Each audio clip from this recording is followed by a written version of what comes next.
하나님께 영광을, 그리고 우리들에게 감동 있는 연주와 찬양을 들려주셔서 모든 분들에게 감사드립니다. 성탄절은 예수님께서 세상의 죄악을 대속하고 부패하고 타락한 인간을 구원하기 위하여 아기로 세상에 태어난 날을 기념하며 축하하는 날입니다. 이날은 기독교 최대 명절이고 온 인류의 축제입니다. 하늘에는 영광, 땅에는 평화라는 성경 말씀처럼 예수님의 탄생은 이미 그 자체만으로 영광과 평화입니다. 부패하고 타락한 인간을 죄에서 구원하시기 위하여 이 세상에 오셨기 때문입니다. 이와 같은 사실을 하늘에서 천사들은 지극히 높은 곳에서는 하나님께 영광이요 땅에서는 하나님이 기뻐하심을 사람들 중에 평화로다라는 찬송으로 영광을 먼저 올려드렸습니다. 성경은 예수 그리스도의 나심은 이러하니라 라는 말씀으로 시작하여 아들을 낳으리니 이름을 예수라 하라. 이는 그가 자기 백성을 그들의 죄에서 구원할 자이심이라 말씀했습니다. 예수님은 성령으로 잉태되어 사람의 몸으로 탄생하셨습니다. 자기 백성을 죄에서 구원하기 위하여 탄생하셨습니다. 성경은 하나님이 그 아들을 세상에 보내신 것은 세상을 심판하려 하심이 아니요 그로 말미암아 세상이 구원을 받게 하려 하심이라고 선포했습니다. 인간은 모두 죄인입니다. 남녀노소, 지위, 고하, 빈부귀천, 건강, 유무를 막론하고 모두가 죄인입니다. 그러기에 성경은 모든 사람이 죄를 범하였음에 하나님의 영광이 이르지 못하더니 만일 우리가 죄가 없다고 말하면 스스로 속이고 또 진리가 우리 속에 있지 아니할 것이요 말씀했습니다. 이러한 죄인을 구원하러 예수님께서 세상에 탄생하셨습니다. 성탄절은 기독교 구원의 역사를 세상에 널리 알리는 날입니다.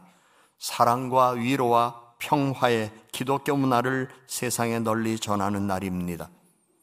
메리 크리스마스, 축성탄, 기쁘다 구주 오셨네라는 인사말이 확산되어야 하는 날이기도 합니다.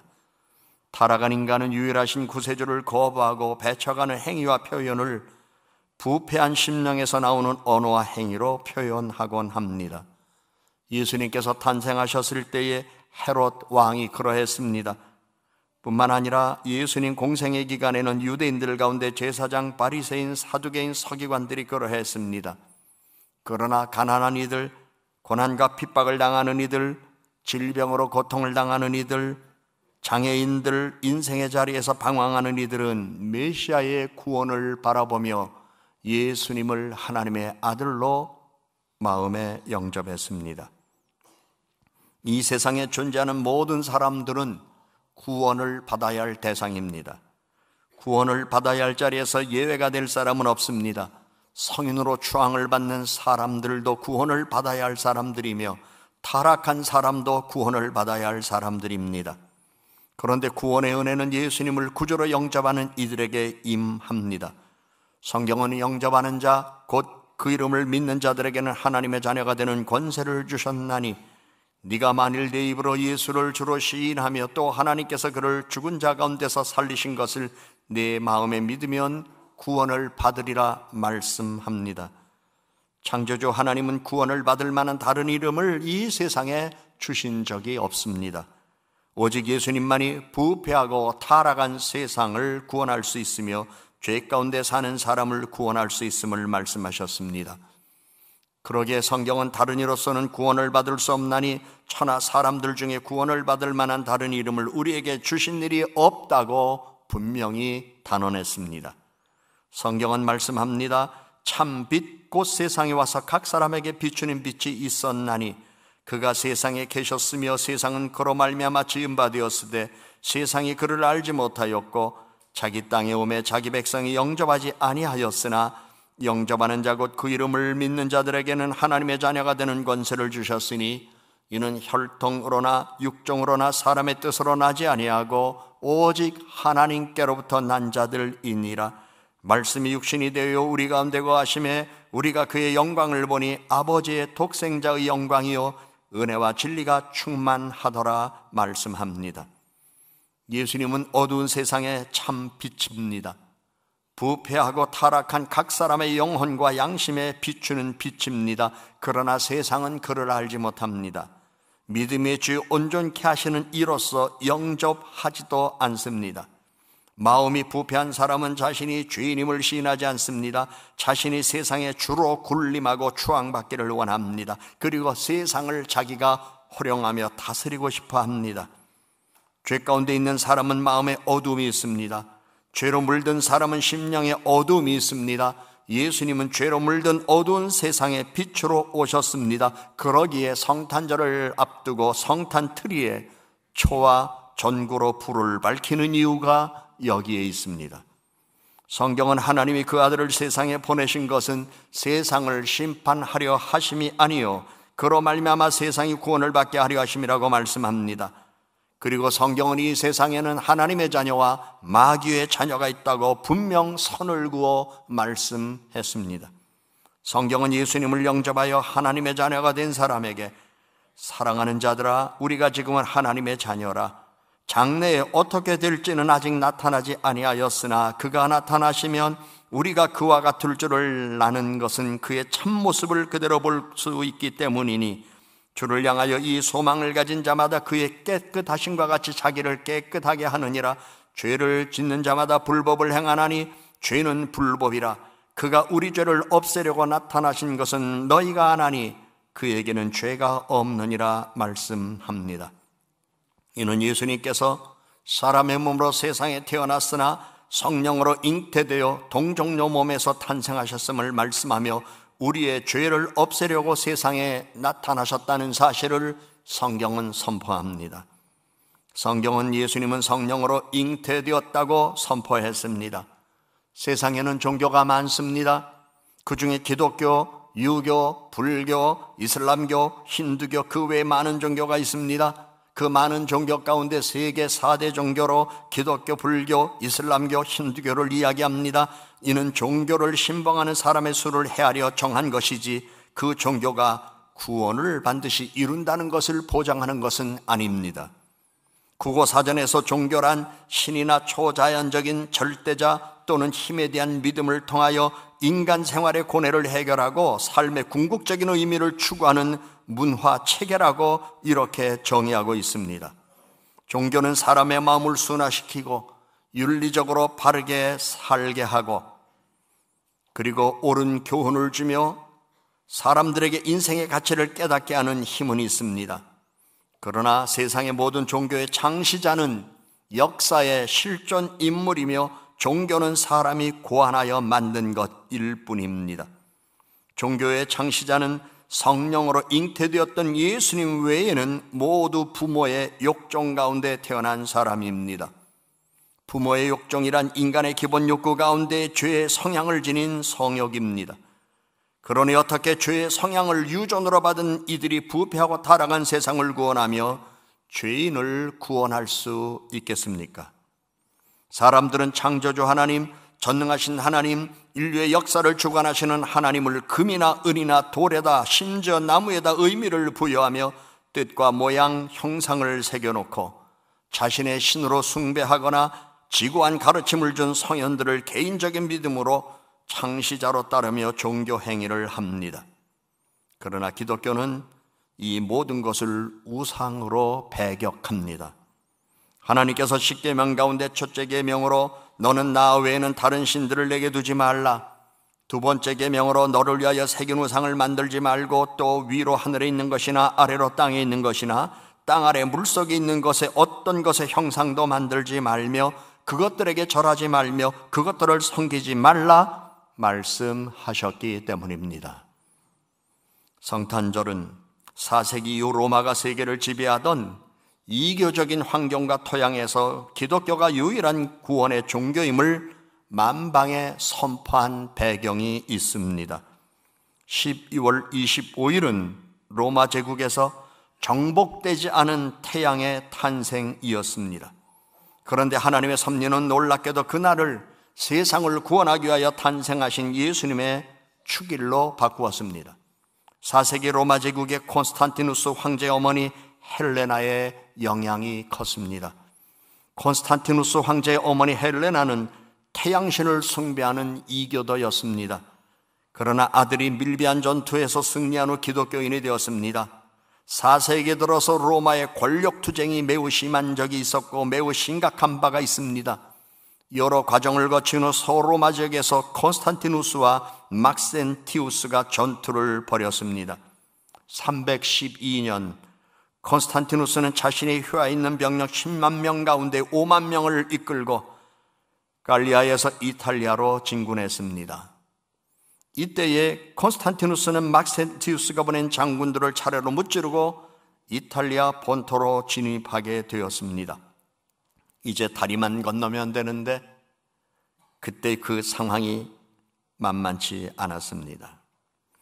또한 공격을 받게 된 막센테우스는 마음이 매우 답답해서 과연 내가 이 전투에서 이길 수 있을까 없을까 고민하다가 어느 점술소를 참고하여 그 점술소의 내용을 읽고 점괘를 보았더니 얼마 안 가서 로마의 적이 죽는다는 전개가 나왔다고 합니다.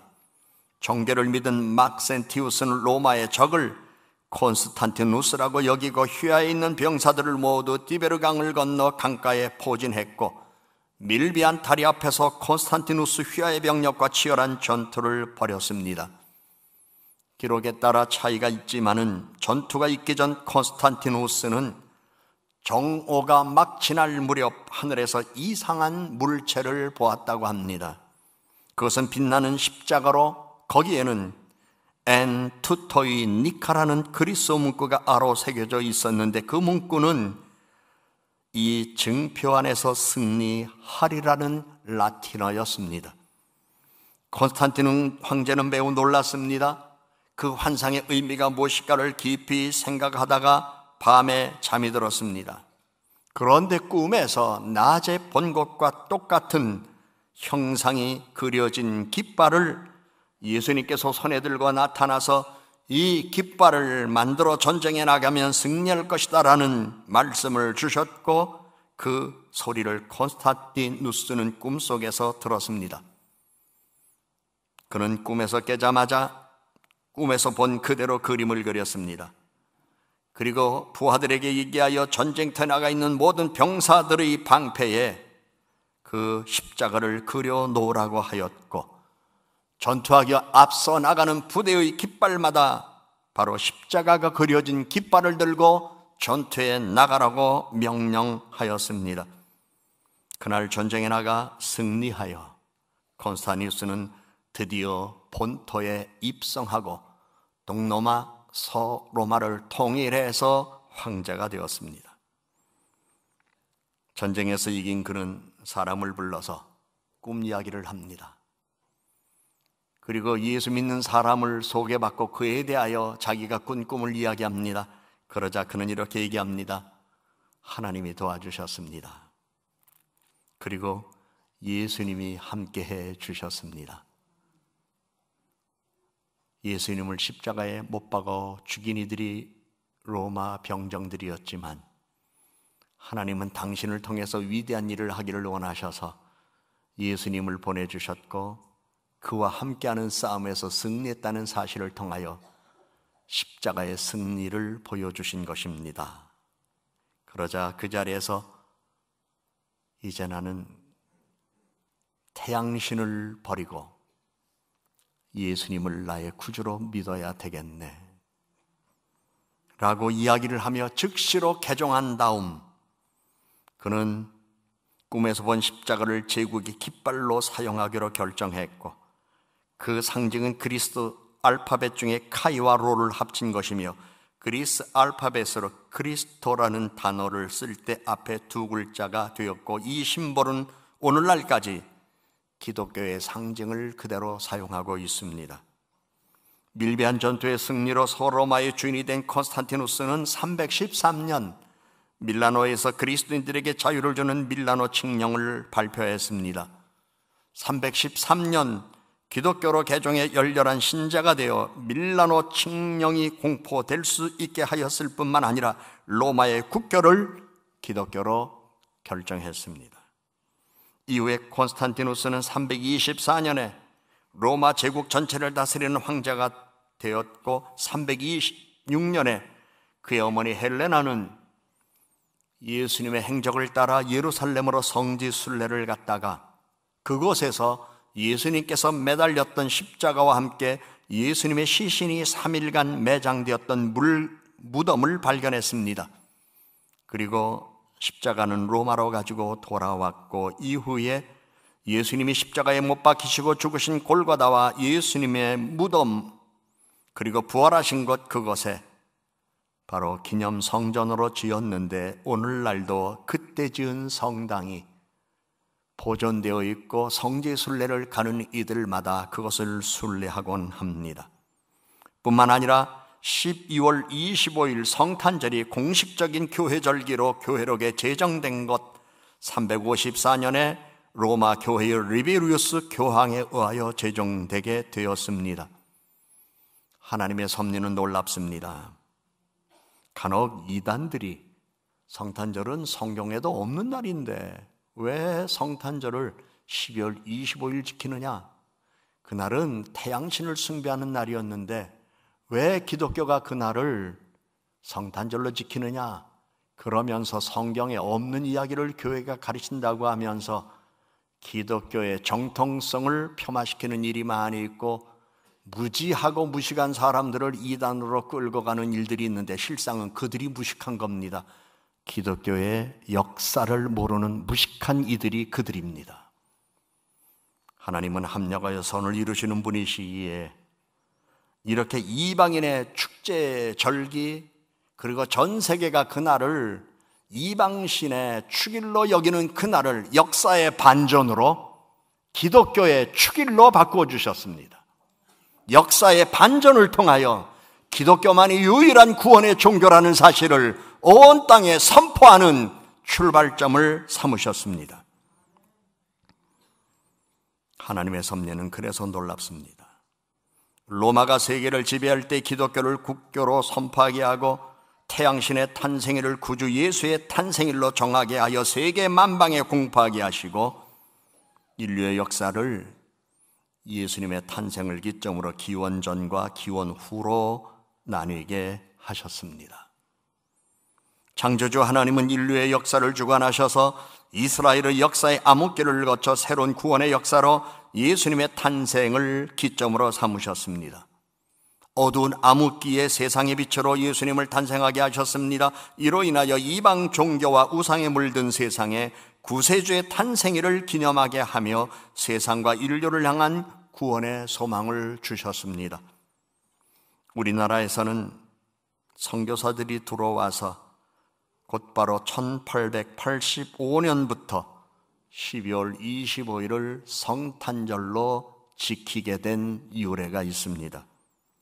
문화란 삶의 행동 양식입니다. 세상을 구원하러 오신 예수님의 탄생을 기리는 사람들은 그분이 이 세상에 왜 오셨는가를 알아야 합니다. 이에 대하여 성경은 분명하게 말씀하고 있습니다. 자기 백성을 그들의 죄에서 구원할 자로 탄생하셨다고 말씀합니다. 세상은 온통 죄로 물들어 있습니다.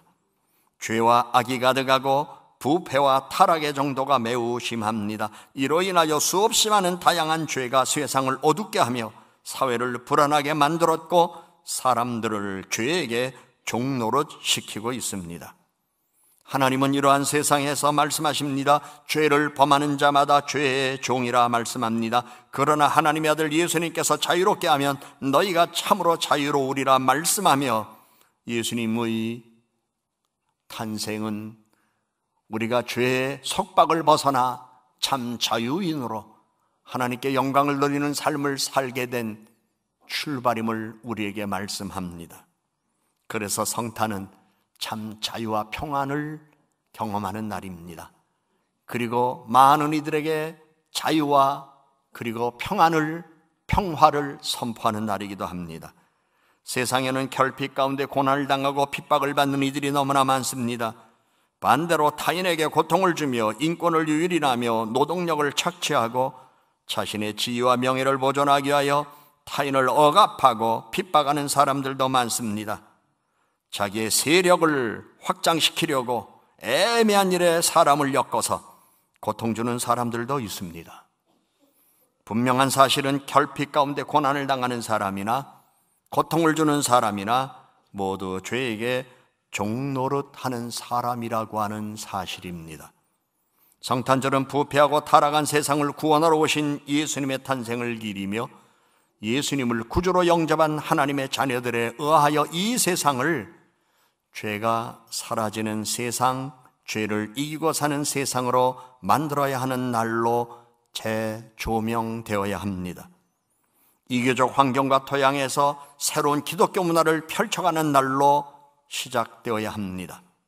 온 누리의 모든 사람들이 지극히 높은 곳에서는 하나님께 영광이요 땅에서는 하나님이 기뻐하신 사람들 중에 평화로다 하는 찬송을 하나님께 올려드려야 하는 날 되어야 합니다. 구원의 은혜가 온 누리에 이 자리에 함께한 사랑하는 성도 여러분 모두에게 임하기를 주 예수 그리스도의 이름으로 축복합니다.